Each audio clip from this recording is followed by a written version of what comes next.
Hello viewers, আসসালামু আলাইকুম। আশা করছি সবাই ভালো আছেন। আলহামদুলিল্লাহ আমিও ভালো আছি। আপনাদের এত বেশি ভালোবাসা আমাকে সত্যি অনেক বেশি মুগ্ধ করেছে। আশা করছি সবসময় আপনারা আমাদের ইউটিউব চ্যানেলটির সাথেই থাকবেন।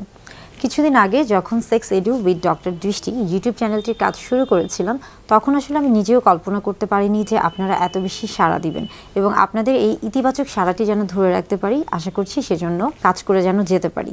আজকে কথা বলবো মূলত মেনস্ট্রুয়েশন নিয়ে, মাসিকের সাথে সহবাস বা মাসিকের সময় সহবাস, এই বিষয়টি নিয়ে। অনেকেই প্রশ্ন করে থাকেন যে মাসিকের সময় কি সহবাস করা যাবে নাকি যাবে না, অর্থাৎ মেনস্ট্রুয়েশনের সাথে সেক্স এটা কি আসলে উচিত নাকি উচিত না। এই যে একটা সবার অনেকের মধ্যে একটা হচ্ছে কমন প্রশ্ন থাকে বা একটা সন্দেহ রয়েছে এই বিষয়টি নিয়ে, সেটা নিয়ে মূলত আজকে কথা বলবো। আমরা জানি যে নারীর শরীরে বা নারীর জীবনে কিন্তু হচ্ছে মাসিক একটি খুবই স্বাভাবিক প্রক্রিয়া। মেনস্ট্রুয়েশন বা মাসিক যেই নামেই ডাকি না কেন বা যেই নামেই এটা পরিচিত হয়ে থাকুক না কেন, এটা খুবই স্বাভাবিক এবং শারীরবৃত্তীয় প্রক্রিয়া এবং এটা কিন্তু অত্যন্ত গুরুত্বপূর্ণ, বিশেষ করে নেক্সট জেনারেশনের, অর্থাৎ বিশেষ করে গর্ভধারণের ক্ষেত্রে। তো যখন আমরা আসলে সহবাসের ক্ষেত্রে আসছি, তখন চিন্তা করছি যে মাসিকের সময় কি সহবাস সঠিক নাকি সঠিক নয়। বিভিন্ন ধর্মীয় শাস্ত্রে বা ধর্মগ্রন্থে বলা হয়েছে যে মাসিকের সময় সহবাস অনুচিত, অর্থাৎ মাসিকের সময় সহবাস করা যাবে না। এটা হলো ধর্মীয় দৃষ্টিকোণ থেকে বলে থাকছি।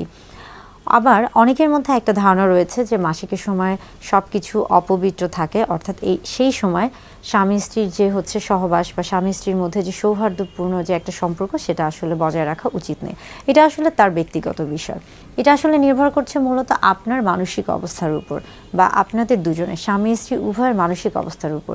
আপনারা যদি মেনে নিতে পারেন যে হ্যাঁ, মাসিকের সময় আপনার সহবাসে অভ্যস্ত বা এটা আপনাদেরকে স্বস্তি দিচ্ছে, কোনো রকম অস্বস্তি হচ্ছে না বা আপনারা কোনো রকমের অস্বস্তি ফিল করছেন না, সেই ক্ষেত্রে কিন্তু আপনারা মাসিকের সময় সহবাস করতে পারেন।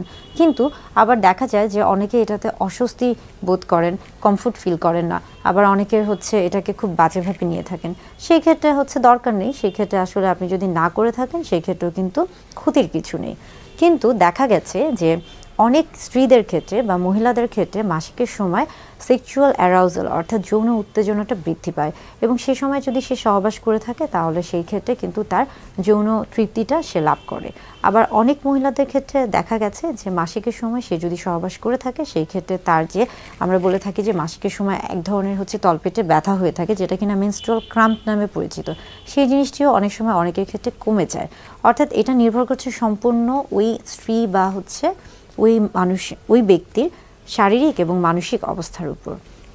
তেমনি যখন আমরা পুরুষদের ক্ষেত্রে চিন্তা করছি, অনেক পুরুষদের ক্ষেত্রে বলা হয়ে থাকে যে অনেক পুরুষরাই মাসিকের সময় সহবাসে অনেক বেশি অভ্যস্ত বা তারা হচ্ছে এটাকে পছন্দ করে থাকে। বিশেষ করে পুরুষরা যখন এই সময় হচ্ছে সহবাসে লিপ্ত হচ্ছেন, তখন যোনিপথে তারা একটা অতিরিক্ত পিচ্ছিল একটা ভাব অনুভব করেন, যেটা কিনা তাদের যৌন তৃপ্তিতে সহায়তা করে থাকে।